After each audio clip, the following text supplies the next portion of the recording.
Hi ಎಲ್ರಿಗೂ ನಮಸ್ಕಾರ. Share marketing Kannada ಚಾನೆಲ್ಗೆ ನಿಮಗೆ ಸ್ವಾಗತ. ಮೇ 23ರ ಮಾರ್ಕೆಟ್ ಅಪ್ಡೇಟ್ನ ನೋಡೋದಾದ್ರೆ ಮಾರ್ಕೆಟ್ನಲ್ಲಿ ಒಳ್ಳೆ ಒಂದು ಪಾಸಿಟಿವ್ ಕ್ಲೋಸಿಂಗ್ ಇವತ್ತು ನೋಡೋದಕ್ಕೆ ಸಿಕ್ಕಿದೆ. ನಿಫ್ಟಿನಲ್ಲಿ ಒಂದೇ ದಿನ 370 ಪಾಯಿಂಟ್ಗಳಷ್ಟು ಗೇನ್ ನೋಡೋದಕ್ಕೆ ಸಿಕ್ತು. ಹಾಗೆ ಸೆನ್ಸೆಕ್ಸ್ ಕೂಡ 1200 ಪಾಯಿಂಟ್ಗಳಷ್ಟು ಗೇನ್ ಆಗಿದೆ. ಬ್ಯಾಂಕ್ ನಿಫ್ಟಿಯಲ್ಲಿ ಕೂಡ ಒಂದು ಸ್ಟ್ರಾಂಗ್ ಕ್ಲೋಸಿಂಗ್ ನೋಡೋದಕ್ಕೆ ಸಿಕ್ಕಿದೆ. 986 ಪಾಯಿಂಟ್ಗಳ ಅಪ್ಸೈಡ್ ಬ್ಯಾಂಕ್ ನಿಫ್ಟಿಯಲ್ಲಿ ನೋಡೋದಕ್ಕೆ ಸಿಕ್ತು. ನಿಫ್ಟಿಯ ಎಕ್ಸ್ಪೈರಿ ಕೂಡ ಇತ್ತು. ಎಕ್ಸ್ಪೈರಿ ಡೇನ ದಿನದಂದು ವಾಲಟಾಲಿಟಿಯ ಎಕ್ಸ್ಪೆಕ್ಟೇಷನ್ಸ್ ಕೂಡ ಇತ್ತು. ಬಟ್ ನಿಫ್ಟಿ ಓಪನ್ ಆದಾಗಿಂದ ಒಳ್ಳೆ ಒಂದು ಪಾಸಿಟಿವ್ ಟ್ರೆಂಡ್ ನೋಡೋದಕ್ಕೆ ಸಿಕ್ತು. 23,000 ಲೆವೆಲ್ನ ಹತ್ತಿರ ಕೂಡ ನಿಫ್ಟಿ ಹೋಗಿತ್ತು. 22,993ರ ಹೈಯನ್ನು ನಿಫ್ಟಿ ಇವತ್ತು ಟಚ್ ಮಾಡಿದೆ. ಸೊ 23,000 ಒಂದು ಸ್ಟ್ರಾಂಗ್ ರೆಸಿಸ್ಟೆನ್ಸ್ ಆಗಿರುತ್ತೆ. ಆ ಒಂದು ಲೆವೆಲ್ ಬ್ರೇಕ್ ಆದರೆ ಇನ್ನಷ್ಟು ಸ್ಟ್ರಾಂಗ್ ಮೊಮೆಂಟಮ್ ಅನ್ನು ನಿಫ್ಟಿಯಲ್ಲಿ ಎಕ್ಸ್ಪೆಕ್ಟ್ ಮಾಡ್ಬೋದಾಗುತ್ತೆ. ಸೊ ಎಕ್ಸ್ಪೈರಿ ದಿನ ಬುಲ್ಸ್ ಮಾರ್ಕೆಟ್ನ ಕಂಟ್ರೋಲ್ಗೆ ತಗೊಂಡಿದ್ದಾರೆ. ಹಾಗೆ ಇವತ್ತು ಎಕ್ಸ್ಪೈರಿ ಇದ್ದಿದ್ದರಿಂದ ಬಿಯರ್ಸ್ ಕೂಡ ಸಾಕಷ್ಟು ಲಾಸ್ ಅನ್ನು ತಗೊಂಡಿರ್ತಾರೆ. ಸೊ ಎಲೆಕ್ಷನ್ ರಿಸಲ್ಟ್ಗೂ ಮುಂಚೆನೇ ನಮಗೆ ಸ್ಟಾಕ್ ಮಾರ್ಕೆಟ್ನಲ್ಲಿ ಒಳ್ಳೆ ಒಂದು ಜಂಪ್ ಕೂಡ ನೋಡೋದಕ್ಕೆ ಸಿಗ್ತದೆ. 23,000 ಮೈಲ್ ಸ್ಟೋನ್ ಅನ್ನು ಕೂಡ ನಿಫ್ಟಿ ರೀಚ್ ಮಾಡುವಂಥ ಚಾನ್ಸಸ್ ಇರುತ್ತೆ. ಸೊ ಮಾರ್ಕೆಟ್ನಲ್ಲಿ ಪಾಸಿಟಿವ್ ಟ್ರೆಂಡ್ ಏನೋ ನೋಡೋದಕ್ಕೆ ಸಿಗ್ತದೆ. ಹಾಗೆ BSEಯಲ್ಲಿ ಲಿಸ್ಟ್ ಆಗಿರುವಂಥ ಎಲ್ಲ ಕಂಪನಿಗಳ ಟೋಟಲ್ ಮಾರ್ಕೆಟ್ ಕ್ಯಾಪ್ $5 ಟ್ರಿಲಿಯನ್ ಕೂಡ ದಾಟಿದೆ. ಸೊ ಇಂಡಿಯನ್ ರುಪೀಸ್ನಲ್ಲಿ 414 ಟ್ರಿಲಿಯನ್ ರುಪೀಸ್ ಆಗುತ್ತೆ. ಸೊ ಇಂಡಿಯಾದ GDP ಇರೋದು 296 trillion rupees. So GDP to market capitalisation ರೇಷಿಯೋನ ಅಬ್ಸರ್ವ್ ಮಾಡಿದಾಗ 2007ರಲ್ಲಿ 149%ನಷ್ಟು ರೇಷಿಯೋ ನೋಡೋದಕ್ಕೆ ಸಿಗ್ತಿತ್ತು. ಅದು ಈಗ 140%ಗೆ ರೀಚ್ ಆಗಿದೆ. ಸೊ ಮಾರ್ಕೆಟ್ನಲ್ಲಿ ಇದೇ ರೀತಿ ಒಂದು ಸ್ಟ್ರಾಂಗ್ ಮೊಮೆಂಟಮ್ ಇದ್ದರೆ ಆ ಒಂದು ರೆಕಾರ್ಡನ್ನು ಕೂಡ ಮಾರ್ಕೆಟ್ ಬ್ರೇಕ್ ಮಾಡುವಂಥ ಚಾನ್ಸಸ್ ಇರುತ್ತೆ. ಹಾಗೆ ಈ ಒಂದು ರೇಷಿಯೋ ಇನ್ಕ್ರೀಸ್ ಆದಷ್ಟು ಕೂಡ ಮಾರ್ಕೆಟ್ ಓವರ್ ವ್ಯಾಲ್ಯೂಡ್ ಆಗಿದೆ ಅನ್ನುವಂಥ ಒಂದು ಅರ್ಥ ಬರುತ್ತೆ. ಈ ಒಂದು ರೇಷಿಯೋನ FIIs ಖಂಡಿತವಾಗ್ಲೂ ಅಬ್ಸರ್ವ್ ಮಾಡ್ತಿರ್ತಾರೆ. ಆ ಒಂದು ರೀಸನ್ನಿಂದ ಕೂಡ FIIs ಕಡೆಯಿಂದ ಒಂದು ನೆಟ್ ಸೆಲ್ಲಿಂಗ್ ನಮಗೆ ನೋಡೋದಕ್ಕೆ ಸಿಗ್ತದೆ. ಸೊ ಮಾರ್ಕೆಟ್ನ ವ್ಯಾಲ್ಯೂಷನ್ ಕೂಡ ತುಂಬಾ ಇಂಪಾರ್ಟೆಂಟ್ ಫ್ಯಾಕ್ಟರ್ ಆಗಿರುತ್ತೆ. ಕಂಪನಿಯ ಅರ್ನಿಂಗ್ ಇನ್ಕ್ರೀಸ್ ಆಗ್ತದೆ. ಬಟ್ GDPಗೆ ಕಂಪೇರ್ ಮಾಡಿದಾಗ ವ್ಯಾಲ್ಯೂಷನ್ ಸ್ವಲ್ಪ ಎಕ್ಸ್ಪೆನ್ಸಿವ್ ಆಗಿ ಕಾಣಿಸುತ್ತೆ. ಹಾಗೆ ನಿಫ್ಟಿ 50 ಸ್ಟಾಕ್ಗಳಲ್ಲಿ ಕೂಡ ಒಳ್ಳೆ ಒಂದು ಜಂಪ್ ನೋಡೋದಕ್ಕೆ ಸಿಕ್ಕಿದೆ. ಕೇವಲ ನಿಫ್ಟಿ 50ಯ 50 ಕಂಪನಿಗಳ total market cap 136 trillion rupees ನಮಗೆ ನೋಡೋದಕ್ಕೆ ಸಿಗುತ್ತೆ. ಹಾಗೆ ಕಳೆದ 6 ತಿಂಗಳಲ್ಲಿ ನಿಫ್ಟಿ 50 ಮಾರ್ಕೆಟ್ ಕ್ಯಾಪ್ ಕೂಡ 33% ಜಂಪ್ ಆಗ್ತಿರೋದು ಕಾಣಿಸ್ತದೆ. ನಿಫ್ಟಿ 50ಯ ಟಾಪ್ ಗೇನರ್ಸ್ ಮತ್ತು ಲೂಸರ್ಸ್ ಅನ್ನು ಅಬ್ಸರ್ವ್ ಮಾಡಿದಾಗ ಅದಾನಿ ಎಂಟರ್ಪ್ರೈಸಸ್ ಇವತ್ತು ಟಾಪ್ ಗೇನರ್ ಆಗಿತ್ತು. 8%ನಷ್ಟು ಗೇನ್ ಅದಾನಿ ಎಂಟರ್ಪ್ರೈಸಸ್ನಲ್ಲಿ ನೋಡೋದಕ್ಕೆ ಸಿಕ್ತು. ಇದಕ್ಕೆ ರೀಸನ್ ಅದಾನಿ ಎಂಟರ್ಪ್ರೈಸಸ್ ಸೆನ್ಸೆಕ್ಸ್ನಲ್ಲಿ ವಿಪ್ರೋನ ರೀಪ್ಲೇಸ್ ಮಾಡುತ್ತೆ ಅನ್ನುವಂಥ ಒಂದು ನ್ಯೂಸ್ ನೋಡೋದಕ್ಕೆ ಸಿಕ್ಕಿದೆ. ಮೇ 24ಕ್ಕೆ ಇದರ ಬಗ್ಗೆ ಒಂದು ಅಫಿಷಿಯಲ್ ಅನೌನ್ಸ್ಮೆಂಟ್ ಬರುವಂಥ ಚಾನ್ಸಸ್ ಇದೆ. ಸೆನ್ಸೆಕ್ಸ್ 30 ಸ್ಟಾಕ್ಗಳ ಒಂದು ಇಂಡೆಕ್ಸ್ ಆಗಿರುತ್ತೆ. ವಿಪ್ರೋ ಕೂಡ ಈ ಒಂದು ಇಂಡೆಕ್ಸ್ನ ಪಾರ್ಟ್ ಆಗಿದೆ. ಸೊ ಭಾಳ ದಿನಗಳಿಂದ ವಿಪ್ರೋ ಅಷ್ಟೊಳ್ಳೆ ಪರ್ಫಾರ್ಮೆನ್ಸನ್ನು ಕೊಡ್ತಿಲ್ಲ. ಆಲ್ಮೋಸ್ಟ್ 5-6 ಕ್ವಾರ್ಟರ್ಗಳಿಂದ ವಿಪ್ರೋ ಕಡೆಯಿಂದ ಒಂದು ಸ್ಟ್ರಾಂಗ್ ಪರ್ಫಾರ್ಮೆನ್ಸ್ ನೋಡೋದಕ್ಕೆ ಸಿಗ್ತಿಲ್ಲ. ಸೊ ಚೆನ್ನಾಗಿ ಪರ್ಫಾರ್ಮ್ ಮಾಡುವಂಥ ಸ್ಟಾಕ್ಗಳು ಇಂಡೆಕ್ಸ್ನ ಪಾರ್ಟ್ ಆಗಿದ್ದರೆ ಆ ಸ್ಟಾಕ್ಗಳಲ್ಲಿ ಒಳ್ಳೆ ಒಂದು ಮೊಮೆಂಟಮ್ ಬಂದಾಗ ಇಂಡೆಕ್ಸ್ನಲ್ಲಿ ಕೂಡ ಒಳ್ಳೆ ಒಂದು ಸ್ಟ್ರಾಂಗ್ ಮೊಮೆಂಟಮ್ನ ಎಕ್ಸ್ಪೆಕ್ಟೇಷನ್ ಇರುತ್ತೆ. ಹಾಗೆ ಸೆನ್ಸೆಕ್ಸ್ ಮತ್ತು ನಿಫ್ಟಿ ಭಾರತದ ಎಕನಾಮಿಕ್ ಕಂಡೀಷನನ್ನು ಕೂಡ ರೆಪ್ರೆಸೆಂಟ್ ಮಾಡೋದ್ರಿಂದ ಆ ಇಂಡೆಕ್ಸ್ನಲ್ಲಿ ಒಳ್ಳೊಳ್ಳೆ ಸ್ಟಾಕ್ಗಳು ರೀಪ್ಲೇಸ್ ಆಗಬೇಕಾಗುತ್ತೆ. ಸೊ ವಿಪ್ರೋ ಪರ್ಫಾರ್ಮೆನ್ಸ್ ಅಷ್ಟು ಸ್ಟ್ರಾಂಗ್ ಆಗಿ ಇಲ್ಲದೇ ಇರೋ ಒಂದು ರೀಸನ್ನಿಂದ ನಿಫ್ಟಿ 50ಯ ಪಾರ್ಟ್ ಆಗಿರುವಂಥ ಅದಾನಿ ಎಂಟರ್ಪ್ರೈಸಸ್ ಸೆನ್ಸೆಕ್ಸ್ಗೆ ಆ್ಯಡ್ ಆಗುವಂಥ ಚಾನ್ಸಸ್ ಇರುತ್ತೆ. ನಿಫ್ಟಿ 50 ಅಂದಾಗ 50 ಸ್ಟಾಕ್ಗಳ ಒಂದು ಎಂಟಿಟಿ ಆಗಿರುತ್ತೆ. NSEಯಲ್ಲಿ ಲಿಸ್ಟ್ ಆಗಿರುವಂಥ 50 ಟಾಪ್ ಕಂಪನಿಗಳು ಮಾರ್ಕೆಟ್ ಕ್ಯಾಪ್ನ ಆಧಾರದ ಮೇಲೆ ನಿಫ್ಟಿ 50ಯಲ್ಲಿ ಸ್ಥಾನವನ್ನು ಪಡ್ಕೊಳ್ಳುತ್ತೆ.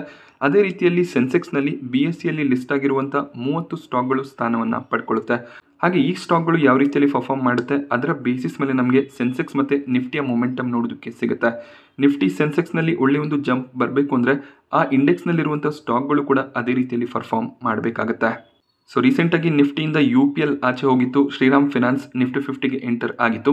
ಸೊ ಮುಂದಿನ ಒಂದು ರಿವೈಸ್ನಲ್ಲಿ ಸೆನ್ಸೆಕ್ಸ್ನಿಂದ ವಿಪ್ರೋ ಆಚೆ ಹೋಗುವಂಥ ಎಲ್ಲ ಚಾನ್ಸಸ್ ಕಾಣಿಸ್ತದೆ. ಆ ಒಂದು ಪ್ಲೇಸ್ ಅದಾನಿ ಎಂಟರ್ಪ್ರೈಸಸ್ಗೆ ಸಿಗ್ಬೋದು ಅಂತ ಅನಲಿಸ್ಟ್ಗಳು ಪ್ರೆಡಿಕ್ಟ್ ಮಾಡಿದ್ದಾರೆ. ಆ ಒಂದು ರೀಸನ್ನಿಂದ ಅದಾನಿ ಎಂಟರ್ಪ್ರೈಸಸ್ನಲ್ಲಿ ಒಂದೇ ದಿನ 8%ನಷ್ಟು ಜಂಪ್ ನೋಡೋದಕ್ಕೆ ಸಿಕ್ಕಿದೆ. ಹಾಗೆ ಅದಾನಿ ಪೋರ್ಟ್ ಕೂಡ 4.5%ನಷ್ಟು ಇವತ್ತು ಗೇನ್ ಆಗಿದೆ. LNTಯಲ್ಲಿ ಕೂಡ 3.5%ನಷ್ಟು ಅಪ್ಸೈಡ್ ನೋಡೋದಕ್ಕೆ ಸಿಕ್ತು. ಹಾಗೆ M&M ಕೂಡ ಭಾಳ ದಿನಗಳಿಂದ ಕರೆಕ್ಟ್ ಆಗ್ತಿತ್ತು. ಇವತ್ತು 3.5%ನಷ್ಟು ಮತ್ತೆ ಜಂಪ್ ಆಗಿದೆ. ಆಕ್ಸಿಸ್ ಬ್ಯಾಂಕ್ನಲ್ಲಿ ಕೂಡ 3.5%ನಷ್ಟು ಅಪ್ಸೈಡ್ ನೋಡೋದಕ್ಕೆ ಸಿಕ್ಕಿದೆ. ಪವರ್ ಗ್ರಿಡ್ನಲ್ಲಿ ಇವತ್ತು 2%ನ ಕರೆಕ್ಷನ್ ನೋಡೋದಕ್ಕೆ ಸಿಕ್ಕಿದೆ. ಹಾಗೆ ಪವರ್ ಗ್ರಿಡ್ ನಿಫ್ಟಿ 50ಯ ಟಾಪ್ ಲೂಸರ್ ಕೂಡ ಆಗಿತ್ತು. ಪವರ್ ಗ್ರಿಡ್ ತಮ್ಮ ರಿಸಲ್ಟ್ಸನ್ನು ಡಿಕ್ಲೇರ್ ಮಾಡಿದ್ರು. ರಿಸಲ್ಟ್ ಎಕ್ಸ್ಪೆಕ್ಟೇಷನ್ನ ಪ್ರಕಾರ ಬರಲಿಲ್ಲ. ಆ ಒಂದು ರೀಸನ್ನಿಂದ ಸ್ಟಾಕ್ ಪ್ರೈಸ್ನಲ್ಲಿ ವೀಕ್ನೆಸ್ ನೋಡೋದಕ್ಕೆ ಸಿಗ್ತದೆ. ಇಯರ್ ಆನ್ ಇಯರ್ ಪ್ರಾಫಿಟ್ 3.6%ನಷ್ಟು ಫಾಲ್ ಆಗಿತ್ತು. ಹಾಗೆ ರೆವೆನ್ಯೂನಲ್ಲಿ ಕೂಡ 2.5%ನ ಡೌನ್ ಸೈಡ್ ನೋಡೋದಕ್ಕೆ ಸಿಕ್ಕಿತ್ತು. ಸೊ ಆ ಒಂದು ರೀಸನ್ನಿಂದ ಸ್ಟಾಕ್ ಪ್ರೈಸ್ನಲ್ಲಿ ವೀಕ್ನೆಸ್ ನೋಡೋದಕ್ಕೆ ಸಿಕ್ಕಿದೆ. ಬಟ್ ಸ್ಟಿಲ್ ಮಾರ್ಗನ್ ಸ್ಟ್ಯಾನ್ಲಿ ಈ ಒಂದು ಸ್ಟಾಕ್ನಲ್ಲಿ ಬೈ ರೆಕಮೆಂಡೇಶನ್ ಕೊಡ್ತಾ ಇದ್ದಾರೆ. 296ರ ಟಾರ್ಗೆಟ್ ಪ್ರೈಸ್ ಮಾರ್ಗನ್ ಸ್ಟ್ಯಾನ್ಲಿ ಕಡೆಯಿಂದ ನೋಡೋದಕ್ಕೆ ಸಿಕ್ಕಿದೆ. ಸೊ ಪವರ್ ಗ್ರಿಡ್ ನ revenue year on year fall ಆಗಿದೆ, but quarter on quarter compare ಮಾಡಿದಾಗ ರೆವೆನ್ಯೂ ಇನ್ಕ್ರೀಸ್ ಆಗಿದೆ. 4166 ಕೋಟಿ ಪ್ರಾಫಿಟ್ಸ್ ಅನ್ನ ಪವರ್ ಗ್ರಿಡ್ ಈ ಒಂದು ಕ್ವಾರ್ಟರ್ ನಲ್ಲಿ ಡಿಕ್ಲೇರ್ ಮಾಡಿದರೆ, ಲಾಸ್ಟ್ ಕ್ವಾರ್ಟರ್ ನಲ್ಲಿ 4028 ಕೋಟಿಯ ಪ್ರಾಫಿಟ್ ಡಿಕ್ಲೇರ್ ಆಗಿತ್ತು. ಹಾಗೆ ಮಾರ್ಚ್ 2023ರಲ್ಲಿ 4323 ಕೋಟಿ ಪ್ರಾಫಿಟ್ಸ್ ಅನ್ನ ಡಿಕ್ಲೇರ್ ಮಾಡಿದ್ರು. ಇಯರ್ ಆನ್ ಇಯರ್ ರಿಸಲ್ಟ್ ಚೆನ್ನಾಗಿ ಬಂದಿಲ್ಲ, but quarter on quarter performance improve ಆಗಿದೆ. ಹಾಗೆ ಸನ್ಫಾರ್ಮಾದಲ್ಲಿ ಕೂಡ 3% ಕರೆಕ್ಷನ್ ನೋಡೋದಕ್ಕೆ ಸಿಕ್ಕಿದೆ. ಸನ್ಫಾರ್ಮಾ ಒಳ್ಳೆ ಒಂದು ರಿಸಲ್ಟ್ ಅನ್ನು ಡಿಕ್ಲೇರ್ ಮಾಡಿದ್ರು, ಬಟ್ 2025ರ ಫಿನಾನ್ಷಿಯಲ್ ಇಯರ್ ನಲ್ಲಿ ಸಿಂಗಲ್ ಡಿಜಿಟ್ ರೆವೆನ್ಯೂ ಗ್ರೋತ್ ನ ಗೈಡೆನ್ಸ್ ಅನ್ನ ಸನ್ಫಾರ್ಮಾ ಕೊಟ್ಟಿದ್ದಾರೆ. ಸೊ ಆ ಒಂದು ಗೈಡೆನ್ಸ್ ನಿಂದ ಸ್ಟಾಕ್ ಪ್ರೈಸ್ ನಲ್ಲಿ ವೀಕ್ನೆಸ್ ನೋಡೋದಕ್ಕೆ ಸಿಕ್ಕಿದೆ. ಇಂಡಾಲ್ಕೋ ಕೂಡ ಇವತ್ತು 1% ಕರೆಕ್ಟ್ ಆಗಿದೆ. ಕೋಲ್ ಇಂಡಿಯಾ ಮತ್ತೆ NTPC ಅಲ್ಲಿ ಕೂಡ ಒಂದು ನೆಗೆಟಿವ್ ಕ್ಲೋಸಿಂಗ್ ಇವತ್ತು ನೋಡೋದಕ್ಕೆ ಸಿಕ್ತು. ITC ಕೂಡ ತಮ್ಮ ಕ್ವಾರ್ಟರ್ 4 ರಿಸಲ್ಟ್ಸ್ ಅನ್ನು ಡಿಕ್ಲೇರ್ ಮಾಡಿದರೆ, profits year on year 1% fall ಆಗಿದೆ. 5020 ಕೋಟಿಯಷ್ಟು ಪ್ರಾಫಿಟ್ಸ್ ಅನ್ನ ITC ಈ ಒಂದು ಕ್ವಾರ್ಟರ್ ನಲ್ಲಿ ಡಿಕ್ಲೇರ್ ಮಾಡಿದರೆ, ಹಾಗೆ ₹7.50 ಫೈನಲ್ ಡಿವಿಡೆಂಡ್ ಕೂಡ ಡಿಕ್ಲೇರ್ ಆಗಿದೆ. ಆಲ್ರೆಡಿ ಜನವರಿ ತಿಂಗಳಲ್ಲಿ ₹6.25 ಡಿವಿಡೆಂಡ್ ಅನ್ನು ಡಿಕ್ಲೇರ್ ಮಾಡಿದ್ರು. ಟೋಟಲ್ ಒಂದು ವರ್ಷದಲ್ಲಿ ₹13.75 ಡಿವಿಡೆಂಡ್ ITC ಕಡೆಯಿಂದ ಡಿಕ್ಲೇರ್ ಆಗಿದೆ. ಹಾಗೆ ಈಗ ಡಿಕ್ಲೇರ್ ಆಗಿರುವಂತಹ ₹7.50 ಡಿವಿಡೆಂಡ್ಗೆ ರೆಕಾರ್ಡ್ ಡೇಟ್ ಜೂನ್ 4 ಆಗಿರುತ್ತೆ. ಹಾಗೆ ಜುಲೈ 28ರಿಂದ ಜುಲೈ 31ರ ಒಳಗಾಗಿ ಈ ಒಂದು ಡಿವಿಡೆಂಡ್ ನಿಮ್ಮ ಬ್ಯಾಂಕ್ ಅಕೌಂಟ್ಗೆ ಕ್ರೆಡಿಟ್ ಆಗುತ್ತೆ. ITC ಡೀಟೇಲ್ ರಿಸಲ್ಟ್ಸ್ ಅನ್ನು ಅಬ್ಸರ್ವ್ ಮಾಡಿದಾಗ ಇವರ revenue year on year quarter on quarter increase ಆಗಿದೆ. ಹಾಗೆಯೇ ಎಕ್ಸ್ಪೆನ್ಸಸ್ ನಲ್ಲಿ ಕೂಡ ಇನ್ಕ್ರೀಸ್ ನೋಡೋದಕ್ಕೆ ಸಿಗ್ತದೆ. 5020 ಕೋಟಿಯ ಪ್ರಾಫಿಟ್ಸ್ ಈ ಒಂದು ಕ್ವಾರ್ಟರ್ ನಲ್ಲಿ ಡಿಕ್ಲೇರ್ ಆಗಿದ್ರೆ, ಲಾಸ್ಟ್ ಕ್ವಾರ್ಟರ್ ನಲ್ಲಿ 5572 ಕೋಟಿ ಪ್ರಾಫಿಟ್ಸ್ ಅನ್ನು ಡಿಕ್ಲೇರ್ ಮಾಡಿದ್ರು. ಹಾಗೆ 2023ರ ಮಾರ್ಚ್ ನಲ್ಲಿ 5086 ಕೋಟಿಯ ಪ್ರಾಫಿಟ್ ಡಿಕ್ಲೇರ್ ಆಗಿತ್ತು. Quarter on quarter year on year profit ನಲ್ಲಿ ಸ್ವಲ್ಪ ಫಾಲ್ ನೋಡೋದಕ್ಕೆ ಸಿಗ್ತದೆ. ITC ಒಂದು ಕಾಂಗ್ಲೋಮರೇಟ್ ಬಿಸ್ನೆಸ್ ಆಗಿರುತ್ತೆ. ಹೆಚ್ಚಿನ ಒಂದು ರೆವೆನ್ಯೂಸ್ ಸಿಗರೇಟ್ ಸೆಗ್ಮೆಂಟ್ ನಿಂದ ನಮಗೆ ನೋಡೋದಕ್ಕೆ ಸಿಗುತ್ತೆ. ಸಿಗರೇಟ್ ಸೆಗ್ಮೆಂಟ್ ನಲ್ಲಿ ಪರ್ಫಾರ್ಮೆನ್ಸ್ ಸ್ಟ್ರಾಂಗ್ ಆಗಿ ಕಂಟಿನ್ಯೂ ಆಗ್ತದೆ. Year on year quarter on quarter revenue increase ಆಗಿದೆ. ಹಾಗೆಯೇ FMCG ಬಿಸ್ನೆಸ್ ಕೂಡ ಸ್ಟ್ರಾಂಗ್ ಆಗಿ ಪರ್ಫಾರ್ಮ್ ಮಾಡ್ತಿರೋದು ಕಾಣಿಸ್ತದೆ. FMCG ಬಿಸ್ನೆಸ್ ನಿಂದ ಕೂಡ ಒಳ್ಳೆ ಒಂದು ರೆವೆನ್ಯೂಸ್ ಅನ್ನ ITC ಈ ಒಂದು ಕ್ವಾರ್ಟರ್ ನಲ್ಲಿ ಕೂಡ ಜನರೇಟ್ ಮಾಡಿದ್ದಾರೆ. ಹೋಟೆಲ್ ಬಿಸ್ನೆಸ್ ನಲ್ಲಿ ಕೂಡ ಒಳ್ಳೆ ಒಂದು ಪರ್ಫಾರ್ಮೆನ್ಸ್ ಕಂಟಿನ್ಯೂ ಆಗ್ತದೆ. ಆಗ್ರಿ ಬಿಸ್ನೆಸ್ ನಲ್ಲಿ ಸ್ವಲ್ಪ ಪ್ರಾಬ್ಲಮ್ಸ್ ನಮಗೆ ಇಯರ್ ಆನ್ ಇಯರ್ ನೋಡೋದಕ್ಕೆ ಸಿಕ್ಕಿದೆ. ಕ್ವಾರ್ಟರ್ ಆನ್ ಕ್ವಾರ್ಟರ್ ಫಿಗರ್ಸ್ ನಮಗೆ ಫ್ಲಾಟ್ ಆಗಿ ಕಾಣಿಸುತ್ತೆ.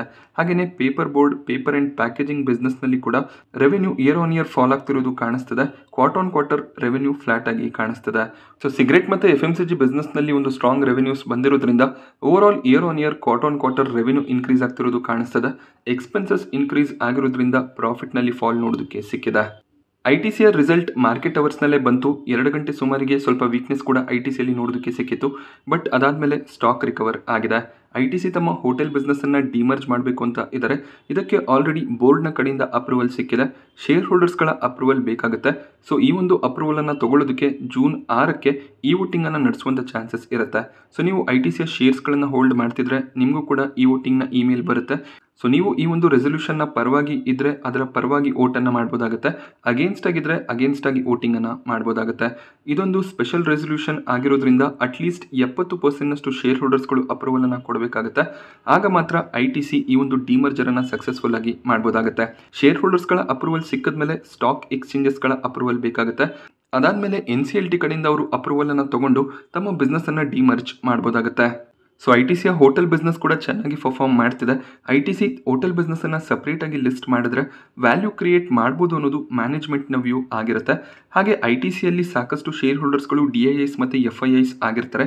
ಆದ್ರಿಂದ ಈ ಒಂದು ರೆಸೊಲ್ಯೂಷನ್ ಪಾಸ್ ಆಗುವಂಥ ಚಾನ್ಸಸ್ ಹೆಚ್ಚಾಗಿ ಇರುತ್ತೆ.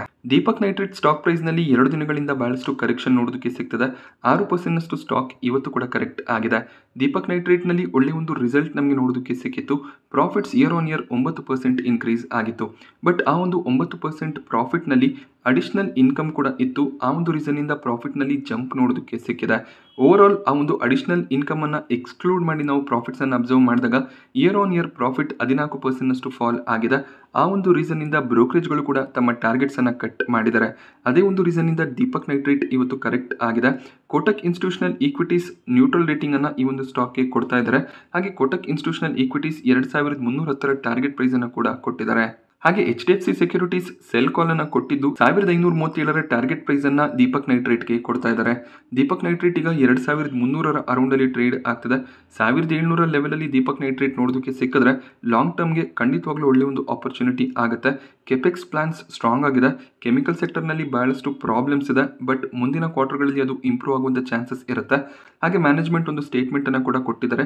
2025 ಫಿನಾನ್ಷಿಯಲ್ ಇಯರ್ನ 2 ಕ್ವಾರ್ಟರ್ಗಳಲ್ಲಿ ಅಂದರೆ Q1, Q2ನಲ್ಲಿ ಪರ್ಫಾರ್ಮೆನ್ಸ್ ಅಷ್ಟು ಚೆನ್ನಾಗಿ ಇರೋದಿಲ್ಲ. Q3, Q4ನಲ್ಲಿ ಪರ್ಫಾರ್ಮೆನ್ಸ್ ಇಂಪ್ರೂವ್ ಆಗುತ್ತೆ ಅಂತ ಅವರು ಹೇಳಿದ್ದಾರೆ. ಸೊ ಲಾಂಗ್ ಟರ್ಮ್ನ ವ್ಯೂ ಇದ್ರೆ ಯಾವುದೇ ರೀತಿಯಲ್ಲಿ ಪ್ಯಾನಿಕ್ ಆಗುವಂಥ ಅವಶ್ಯಕತೆ ಇರೋದಿಲ್ಲ. ಸ್ಟಾಕ್ 1800, 1900 ಲೆವೆಲ್ಗೆ ಹೋದಾಗೆಲ್ಲ ಒಂದು ಬೌನ್ಸ್ ಬ್ಯಾಕ್ ಅನ್ನು ಕೊಡುತ್ತೆ. ಈ ಬಾರಿ ಕೂಡ ಒಂದು ಬೌನ್ಸ್ ಬ್ಯಾಕ್ ಅನ್ನು ಕೊಟ್ಟಿತ್ತು. ಮತ್ತೆ ಸ್ಟಾಕ್ ಕರೆಕ್ಟ್ ಆದರೆ 1800 ಲೆವೆಲಲ್ಲಿ ನೋಡೋದಕ್ಕೆ ಸಿಕ್ಕಿದ್ರೆ ಮತ್ತಷ್ಟು ಶೇರ್ಗಳನ್ನು ಅಕ್ಯುಮುಲೇಟ್ ಮಾಡ್ಕೋಬೋದಾಗುತ್ತೆ. ಆಫೀಸ್ ಸ್ಪೇಸ್ ಸೊಲ್ಯೂಷನ್ನ 2ನೇ ದಿನದ ಸಬ್ಸ್ಕ್ರಿಪ್ಷನ್ ಎಂಡ್ ಆಗಿದೆ. QIB ಕ್ಯಾಟಗರಿಯಲ್ಲಿ ಹೆಚ್ಚಿನ ಒಂದು ಸಬ್ಸ್ಕ್ರಿಪ್ಷನ್ 2ನೇ ದಿನ ಬರಲಿಲ್ಲ. 0.3 ಟೈಮ್ನಷ್ಟು ಸಬ್ಸ್ಕ್ರಿಪ್ಷನ್ ನೋಡೋದಕ್ಕೆ ಸಿಕ್ಕಿದೆ. NII ಕ್ಯಾಟಗರಿ 7 ಟೈಮ್ನಷ್ಟು ಸಬ್ಸ್ಕ್ರೈಬ್ ಆಗಿದೆ. ರಿಟೇಲ್ ಕ್ಯಾಟಗರಿಯಲ್ಲಿ 12 ಟೈಮ್ಗೂ ಹೆಚ್ಚಿನ ಸಬ್ಸ್ಕ್ರಿಪ್ಷನ್ ನೋಡೋದಕ್ಕೆ ಸಿಕ್ಕಿದೆ. ಎಂಪ್ಲಾಯ್ ಕ್ಯಾಟಗರಿ 7 ಟೈಮ್ನಷ್ಟು ಸಬ್ಸ್ಕ್ರೈಬ್ ಆಗಿದೆ. ಟೋಟಲ್ ಆಗಿ ಇಶ್ಯೂ 4.5 ಟೈಮ್ನಷ್ಟು ಸಬ್ಸ್ಕ್ರೈಬ್ ಆಗ್ತಿರೋದು ಕಾಣಿಸ್ತದೆ. ಗ್ರೇ ಮಾರ್ಕೆಟ್ ಪ್ರೀಮಿಯಂ ನಿನ್ನೆಗೆ ಕಂಪೇರ್ ಮಾಡಿದಾಗ ಸ್ಟೇಬಲ್ ಆಗಿದೆ. ಮಾರ್ಕೆಟ್ನಲ್ಲಿ ಕೂಡ ಒಳ್ಳೆಯ ಒಂದು ಜಂಪ್ ಇವತ್ತು ನೋಡೋದಕ್ಕೆ ಸಿಕ್ಕಿದೆ. ಪ್ರೀಮಿಯಂ ಇನ್ಕ್ರೀಸ್ ಆಗುವಂಥ ಚಾನ್ಸಸ್ ಇರುತ್ತೆ. ಹಾಗೆ QIBಗಳು ಕೂಡ ಹೆಚ್ಚಾಗಿ ಸಬ್ಸ್ಕ್ರೈಬ್ ಮಾಡಿಕೊಂಡ್ರೆ ಪ್ರೀಮಿಯಂ ಸ್ಟೇಬಲ್ ಆಗಿ ಇರುತ್ತೆ. ಈ ಒಂದು IPOನಲ್ಲಿ ಸಬ್ಸ್ಕ್ರೈಬ್ ಮಾಡ್ಕೊಳ್ಳೋದಕ್ಕೆ ಮೇ 27 ಸೋಮವಾರ ಕೊನೆ ದಿನ ಆಗಿರುತ್ತೆ. ಸೊ ಸೋಮವಾರದವರೆಗೂ ವೆಯ್ಟ್ ಮಾಡಿ ಆಮೇಲೆ ಡಿಸಿಷನ್ನ ತಗೋಬೋದಾಗುತ್ತೆ. ಪ್ರೀಮಿಯಂ ಇದೇ ರೀತಿಯಲ್ಲಿ ಸ್ಟೇಬಲ್ ಆಗಿದ್ದರೆ ಖಂಡಿತವಾಗ್ಲೂ ಲಿಸ್ಟಿಂಗ್ ಏನ್ಗಳಿಗೋಸ್ಕರ ಅಪ್ಲಿಕೇಶನ್ ಹಾಕ್ಬೋದು. ಬಟ್ ರಿಟೇಲ್ ಕ್ಯಾಟಗರಿಯಲ್ಲಿ ಕೇವಲ 10% ಆಫರನ್ನು ಮಾಡಿರೋದ್ರಿಂದ ಅಲಾಟ್ಮೆಂಟ್ನ ಚಾನ್ಸಸ್ ಕಡಿಮೆನೇ ಇರುತ್ತೆ. ಇಂಡಿಗೋ ತಮ್ಮ ರಿಸಲ್ಟ್ಸನ್ನು ಡಿಕ್ಲೇರ್ ಮಾಡಿದರೆ ಪ್ರಾಫಿಟ್ನಲ್ಲಿ ಒಳ್ಳೆಯ ಒಂದು ಜಂಪ್ ನೋಡೋದಕ್ಕೆ ಸಿಕ್ಕಿದೆ. ಹಾಗೆ year on year revenues 26% increase ಆಗಿದೆ. ಇಂಡಿಗೋದ ರೆವಿನ್ಯೂನಲ್ಲಿ ಇಯರ್ ಆನ್ ಇಯರ್ ಒಳ್ಳೆಯ ಒಂದು ಜಂಪ್ ನೋಡೋದಕ್ಕೆ ಸಿಕ್ಕಿದ್ರೆ Q1 ರೆವಿನ್ಯೂಸ್ ಫಾಲ್ ಆಗಿದೆ. ಹಾಗೆ year on year profit increase ಆಗಿದೆ, ಆಲ್ಮೋಸ್ಟ್ ಡಬಲ್ ಆಗಿದೆ. 916 ಕೋಟಿ ಪ್ರಾಫಿಟ್ಸ್ ಮಾರ್ಚ್ 2023ರಲ್ಲಿ ಡಿಕ್ಲೇರ್ ಆಗಿತ್ತು. ಈಗ 1894 ಕೋಟಿಯ ಪ್ರಾಫಿಟ್ ಡಿಕ್ಲೇರ್ ಆಗಿದೆ. ಕಳೆದ ಕ್ವಾರ್ಟರ್ನಲ್ಲಿ 2998 ಕೋಟಿ ಪ್ರಾಫಿಟ್ಸನ್ನು ಡಿಕ್ಲೇರ್ ಮಾಡಿದ್ರು. ಸೊ ಇಂಡಿಗೋ ಇವತ್ತು ಫ್ಲಾಟ್ ಆಗಿ ಕ್ಲೋಸ್ ಆಗಿದೆ. 1% ಅಪ್ಸೈಡ್ ನೋಡೋದಕ್ಕೆ ಸಿಕ್ಕಿದೆ. ಸ್ಟಾಕ್ ಪ್ರೈಸ್ನಲ್ಲಿ ಬಹಳಷ್ಟು ಜಂಪ್ ರೀಸೆಂಟ್ ಟೈಮ್ನಲ್ಲಿ ನೋಡೋದಕ್ಕೆ ಸಿಕ್ಕಿತ್ತು. ಹಾಗೆ ಒಳ್ಳೆಯ ಒಂದು ರಿಸಲ್ಟ್ ಇಯರ್ ಆನ್ ಇಯರ್ ನೋಡೋದಕ್ಕೆ ಸಿಕ್ಕಿದೆ. ರೀಸೆಂಟಾಗಿ ಮಾರ್ಕೆಟ್ನಲ್ಲಿ ಲಿಸ್ಟ್ ಆದಂಥ ಕಂಪನಿ ಒನಾಸಾ ಕನ್ಸ್ಯೂಮರ್, ಮಾಮಾರ್ತ್ ತಮ್ಮ Q4 ರಿಸಲ್ಟನ್ನು ಡಿಕ್ಲೇರ್ ಮಾಡಿದ್ದಾರೆ. ಇವರ ಪ್ರಾಫಿಟ್ಸ್ ಕೂಡ ಇಯರ್ ಆನ್ ಇಯರ್ ಇನ್ಕ್ರೀಸ್ ಆಗ್ತಿರೋದು ಕಾಣಿಸ್ತದೆ. ಹಾಗೆ ರೆವೆನ್ಯೂ ಕೂಡ 21% ಇನ್ಕ್ರೀಸ್ ಆಗಿದೆ. Q1 ಕಂಪೇರ್ ಮಾಡಿದಾಗ ಪ್ರಾಫಿಟ್ ಫ್ಲಾಟ್ ಆಗಿದೆ. ಹಾಗೆ ರೆವೆನ್ಯೂನಲ್ಲಿ ಸ್ವಲ್ಪ ಜಂಪ್ ನಮಗೆ ನೋಡೋದಕ್ಕೆ ಸಿಗ್ತದೆ. ಒನಾಸಾ ಕನ್ಸ್ಯೂಮರ್ ಸ್ಟಾಕ್ ಪ್ರೈಸ್ನಲ್ಲಿ ಇವತ್ತು 2% ಕರೆಕ್ಷನ್ ನೋಡೋದಕ್ಕೆ ಸಿಕ್ತು. Q1 ಕಂಪ್ಯಾರಿಸನ್ನಲ್ಲಿ ಸೇಮ್ ಪ್ರಾಫಿಟ್ಸೇ ಡಿಕ್ಲೇರ್ ಆಗ್ತಿರೋದು ಕಾಣಿಸ್ತದೆ. ಹಾಗೆ ಲಿಸ್ಟ್ ಆದಾಗ ಸ್ಟಾಕ್ ತುಂಬಾನೇ ರನ್ ಆಗಿತ್ತು, ಈಗ ಫ್ಲಾಟ್ ಆಗಿ ಟ್ರೇಡ್ ಆಗ್ತಿದೆ. ಒನಾಸಾ ಕನ್ಸ್ಯೂಮರ್ ಕೂಡ ನೈಕ ರೀತಿಯಲ್ಲಿ ಒಂದು ಲಾಂಗ್ ಟರ್ಮ್ ಬೆಟ್ ಆಗಿರುತ್ತೆ. ನಾನಿವತ್ತು ನಿಮಗೆ ಮಾರ್ಕೆಟ್ನ ಬಗ್ಗೆ ಕೊಟ್ಟಂಥ ಇನ್ಫಾರ್ಮೇಷನ್ ಇಷ್ಟ ಆದರೆ ವಿಡಿಯೋನ ಲೈಕ್ ಮಾಡಿ. ಹಾಗೆ ಇದೇ ರೀತಿಯ ಮಾರ್ಕೆಟ್ ಅಪ್ಡೇಟ್ಸ್ಗಳಿಗೋಸ್ಕರ ಚಾನಲ್ನ ಸಬ್ಸ್ಕ್ರೈಬ್ ಮಾಡ್ಕೊಳ್ಳಿ. Thank you friends.